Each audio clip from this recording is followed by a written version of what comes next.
I think one of the most interesting things that WWE can do these days, and it started back in the Attitude Era with kind of seemingly out of character interviews is the way things were portrayed. There was interviews with Mankind, but he was really doing the interview as Mick Foley or Goldust without the paint. And to this day, they still get done. The reason I bring that up is because with Enzo, and I haven't seen it yet, but I saw the previews.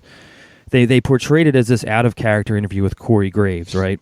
But he is a total asshole in the preview, and they want you to think like not only is he like this on TV, but he's like this backstage too. And it just seems to me like it's such an interesting way to portray a character. It's like, we're going to let you behind the fourth wall, but they're really not, but they're making you think they are.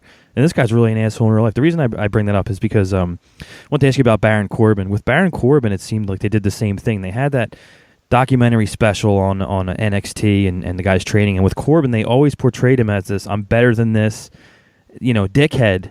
And so the crowd was ready to boom before he even showed up on TV, and I always thought that was great to get the crowd prepared like that. It's almost like the new character vignettes. But what do you think about Corbin? With the former NFL pedigree and height and things like that. It seems like he's one of those guys that Vince his eyes kind of pop, and he's looking at him as one of his future guys. So what do you think about Baron in ring and out? Obviously, he's got the size and he's got the look and everything. I don't know him outside of the ring, but one of the attributes of a great talent is if the boys believe it in the back, the audience is going to believe it. Right. So I'm not saying work the guys in the back. However, if you have an attitude backstage that the talent can't stand, and you can turn that attitude up when you get out in front of the cameras so that the audience is going to hate you, then you've got something golden, because you have the ability to make people believe. And Enzo Amore may be a total asshole backstage. I don't know. Baron Corbin may be a total asshole backstage. I don't know. For me, I always looked at it. People used to say Shawn Michaels was a total asshole backstage. To me, Shawn was just Shawn, and I dealt with it. I knew what I had, and I dealt with it. To me, he was always honest. He was always fair. And you knew what you had. So you deal with what you have in front of you. That I don't want to put labels on people, because that's not always fair. I always appreciated someone that stood up for themselves and said, no, I don't want to do that. Here's why, but here's what I'd like to do.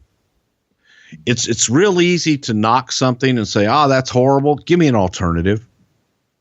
You're right, man. It may suck. That may be the worst thing we've ever come up with.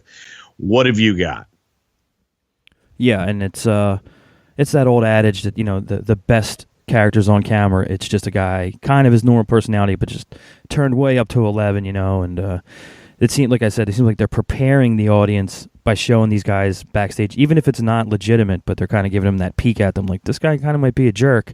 So then the crowd's already ready to boo them, But it really may be legitimate from the standpoint of that's how they are portrayed, and that is the perception of them right backstage.